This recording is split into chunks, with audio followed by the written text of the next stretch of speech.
Je vais vous parler d'un texte que j'ai écrit au printemps 2020, à l'époque où il y avait cette histoire de coronavirus, et le texte, je l'ai appelé Morituri te salutan, qui est sur le nouveau coronavirus et le nouveau racisme.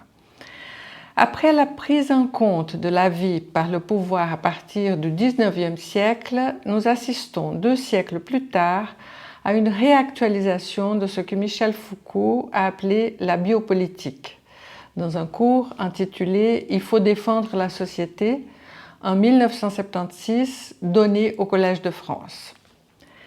La pandémie qui nous assaille, dénommée la Covid-19, met en exergue la fonction de l'hygiène publique avec ses organismes de coordination des soins médicaux, de centralisation de l'information, de normalisation du savoir et qui prend l'allure de campagnes d'apprentissage de l'hygiène et de médicalisation de la population.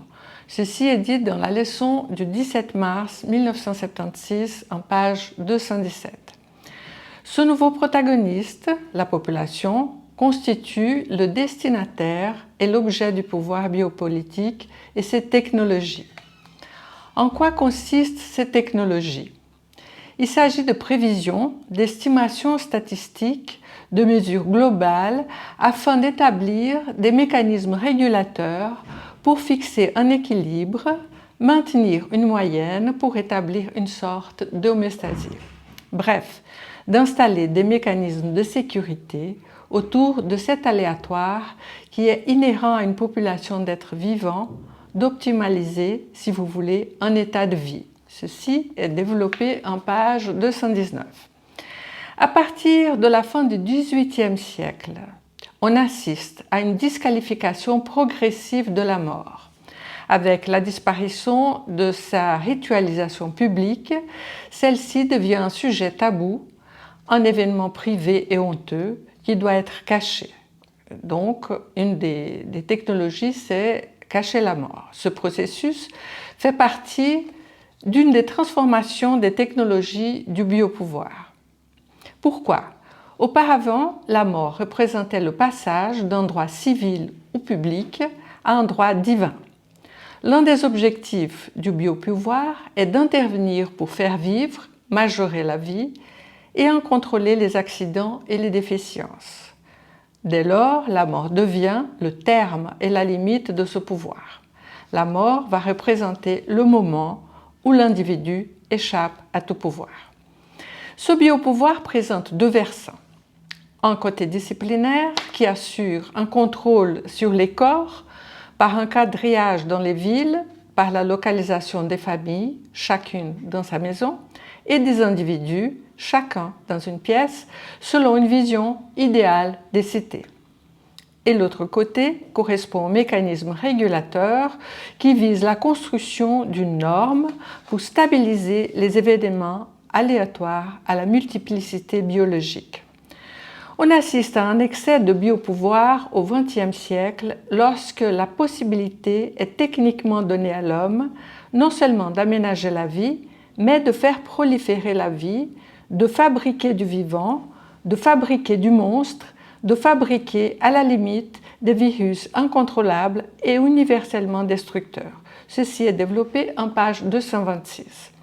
C'est une extension formidable du biopouvoir qui, à l'inverse du pouvoir atomique, qui lui peut faire mourir, permet à la souveraineté humaine de se répandre pour créer la vie. Michel Foucault pose alors une question qui est devenue cruciale de nos jours. En effet, il se demande comment ce biopouvoir, chargé de majorer la vie, d'en multiplier les chances et d'en prolonger la durée, pourra laisser mourir. Comment ce pouvoir pourra réintroduire l'idée de la mort et de sa fonction dans un tel contexte? Il émet l'hypothèse, du reste très originale, d'une coupure, d'une césure à l'intérieur d'une population qu'il nomme racisme biologique, pour les distinguer du racisme ethnique. Il explique cela en déclarant que dans un continuum biologique de l'espèce humaine, l'apparition des races, la distinction des races, la hiérarchie des races, la qualification de certaines races comme bonnes et d'autres comme inférieures, tout ceci va être une manière de fragmenter ce champ du biologique que le pouvoir a pris en charge, une manière de décaler à l'intérieur de la population des groupes les uns par rapport aux autres. Bref, d'établir une césure qui sera de type biologique. Ceci est développé dans la page 227. Celle-ci permettra de traiter l'espèce, de la subdiviser, et c'est la première fonction du racisme. Foucault introduira alors les notions de guerre et de lutte comme manière d'établir une relation positive avec le sujet de la mort. Si tu veux vivre, il faut bien que l'autre meure. Selon lui, le racisme va permettre d'établir entre ma propre vie et la mort de l'autre une relation qui n'est pas une relation d'affrontement de type militaire ou guerrier, mais une relation de type biologique. Il souligne en outre qu'il n'existe pas simplement le meurtre direct, mais aussi ce qui peut constituer un meurtre indirect. La mort par ostracisme, mort politique, mort psychique, rejet, etc. Le racisme se développe tout d'abord par le biais de la colonisation et pour le penser, on a recours à l'évolutionnisme qui distingue certaines races comme étant situées à un stade plus avancé que d'autres. Puis, le racisme se développe dans le contexte des guerres où il s'agit de détruire l'ennemi comme une race adverse, c'est-à-dire une sorte de danger biologique. On peut enfin assister à un déchaînement du pouvoir meurtrier et du pouvoir souverain à travers tout le corps social, comme cela s'est passé lors des guerres mondiales au XXe siècle. Mais revenons à ce nouveau type de racisme, conséquence peut-être accidentelle des mesures prises par tous les gouvernements occidentaux, choix d'une politique sanitaire de type asiatique pour contrôler la pandémie du nouveau coronavirus, la Covid-19. Un nouveau type de racisme. Au début des mesures prises pour freiner la propagation accélérée du nouveau virus, le Conseil fédéral suisse a déclaré solennellement à la télévision qu'il fallait séparer les générations. Un sous-groupe de la population est immédiatement apparu, les plus de 65 ans.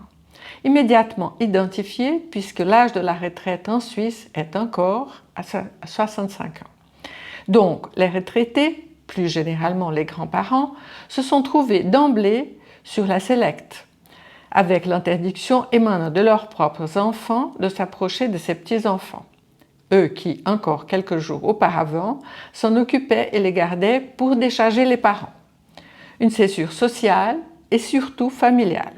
Et tout cela au nom du contrôle de la population répartie entre les plus forts d'un côté et les plus fragiles et vulnérables de l'autre. Non pas dans l'intention de faire mourir les premiers ou de les nuire, mais au contraire de les préserver. Au nom du bien des plus âgés, nombre de stupidités et de bassesses se sont propagées encore plus rapidement que le virus. Le terme de racisme peut paraître inapproprié, voire exagéré. Néanmoins, beaucoup d'exemples d'incivilité ont surgi suite à la déclaration fracassante du Conseil fédéral. Ainsi, après cette annonce, lorsque des personnes aux cheveux blancs osaient sortir faire leurs courses au supermarché, les regards empreints de reproches étaient visibles sur le visage des plus jeunes qui, pour leur part, ne portaient pas de masque. Lorsque des couples de retraités osaient se promener sur des petites routes de campagne, des voitures conduites par des jeunes s'arrêtaient, ouvraient leurs vitres et les insultaient. « Vieux con !» Ces quelques exemples ont été rapportés par la presse locale. La crainte de se voir répandre une ambiance de délation, celle régnant sous le régime nazi, est apparue chez les plus de 65 ans. La crainte qu'un droit de surveillance soit donné à tout le monde pour dénoncer ses voisins. L'atmosphère est parfois devenue irrespirable entre voisins et connaissances.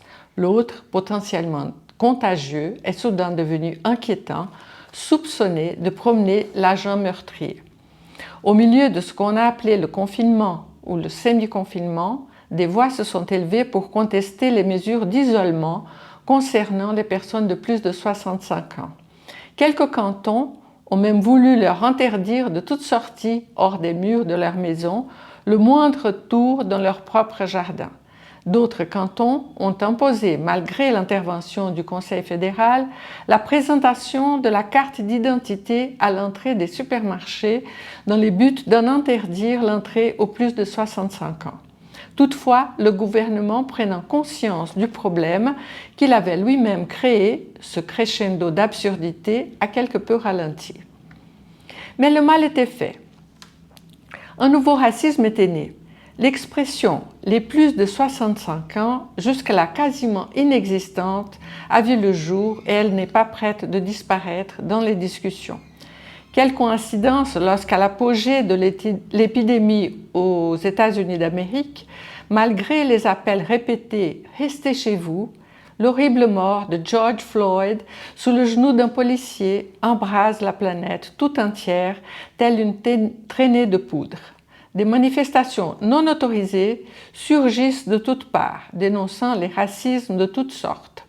Fini la peur du virus, très alimentée par la presse du monde entier, nous sommes passés du « I can't breathe » prononcé par George Floyd à l'agonie au « we can't breathe » au sein de ce monde devenu irrespirable. Du subjectif au collectif, à l'appel ou césure « restez chez vous », ordonnant de se confiner, de se séparer de tous nos semblables, répondent des manifestations contagieuses, plaidant pour une cohésion des populations contre toutes les sortes de racisme et de discrimination. Au cours de ces 6 semaines, au début du semi-confinement, une phrase m'est venue à la tête. Une phrase très connue des élèves de gymnase lorsqu'ils étudient l'histoire romaine. Je dis élèves de gymnase parce que c'est peut-être pas vrai cette phrase. C'est le salut qui proféraient les gladiateurs prêts à jouer leur vie dans les arènes du Colisée. Certains d'entre eux étaient probablement des esclaves capturés durant les conquêtes coloniales romaines selon une ordalie connue de tous, panem et circensis, qui veut dire du pain et des jeux. Transposons cela aux plus de 65 ans, cette nouvelle race ou sous-groupe qui se détache dorénavant du reste de la population. Morituri te salutant, ceux qui vont mourir te saluent. Voilà ce que je voulais dire, ce qui m'est venu en tête pendant ces 6 semaines de semi-confinement.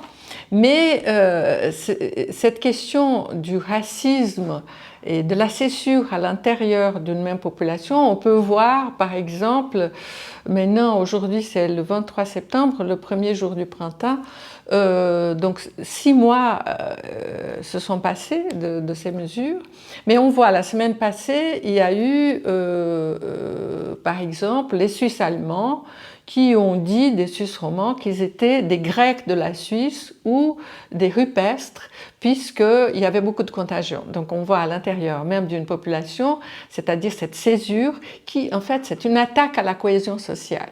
Et puis on voit plusieurs genres de racisme, comme cette semaine à Madrid, où on a interdit à certains quartiers, les plus pauvres, de sortir d'un périmètre du quartier, sauf s'il va travailler ou à l'école ou chez le médecin.